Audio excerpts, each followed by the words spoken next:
Non-alcoholic fatty liver disease, NAFLD, is the most common liver disease worldwide, with a global prevalence of 25%. As the name suggests, it is characterized by the accumulation of fat in the liver, where secondary causes like alcohol are excluded. With the increased mortality and morbidity, NAFLD poses significant economic burden on the global healthcare system. It is well established that obesity is the main risk factor for NAFLD, as well as metabolic syndrome.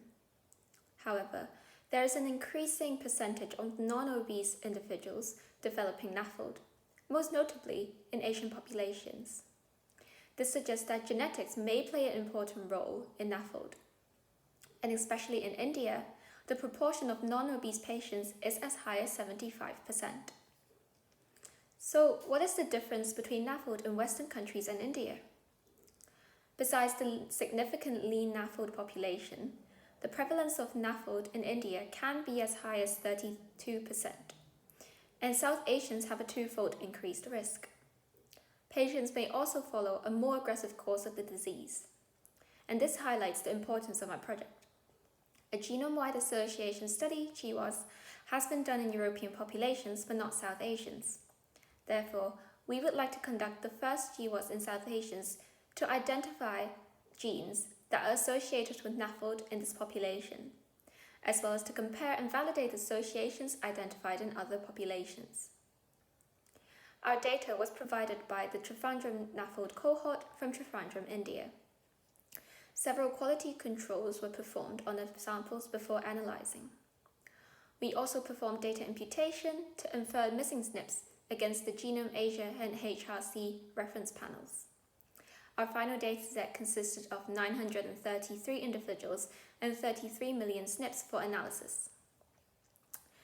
With Plink genetic association analysis, we identified 4 SNPs that reached the p-value for suggestive evidence of association, namely the RS12561113 that was near MTHFD1, the RS10467865 in RIN3, RS2069923 near MAP3K2, and the RS10877190 near the LRIG3 gene.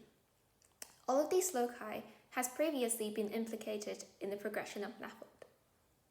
More importantly, our results demonstrate a potential divergence in genetic risk factors in the South Asian population, as risk loci that were previously identified in the European studies, including the well-known PNPLA3, was not significant in our analysis.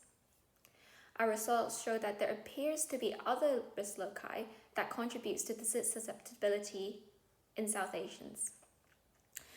This may provide an explanation for the differences in disease progression and also the exceptionally high percentage of lean NAFLD patients in India. But further studies will be required to confirm causality of these novel loci. We also performed trans-ancestral meta-analysis to increase the power of our study. Unsurprisingly, we found that the PNPLA3 is strongly associated with NAFLD as well as the TRIB1, and these are consistent across studies. The remaining 2 variants were only present in one of the cohorts, and so were not considered further. Importantly, we discovered a novel variant for the first time. The TRIB1 SNP was only found at genome-wide significance with the addition of our cohort, and was never reported in previous studies. This brings new insight into genetic risk factors associated with NAFLD, and the TRIB1 gene has actually been shown to be involved in the regulation of lipid metabolism.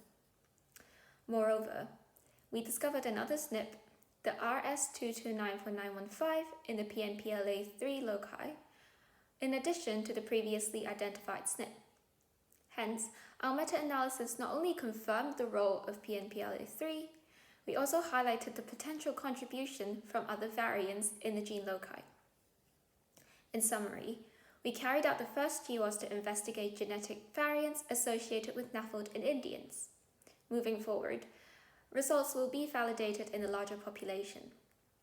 Our results suggest that there is a potential divergence in NAFLD genetic risk profile in South Asians as compared to Europeans, as highlighted by suggestive SNPs and the lack of association with previously identified risk loci.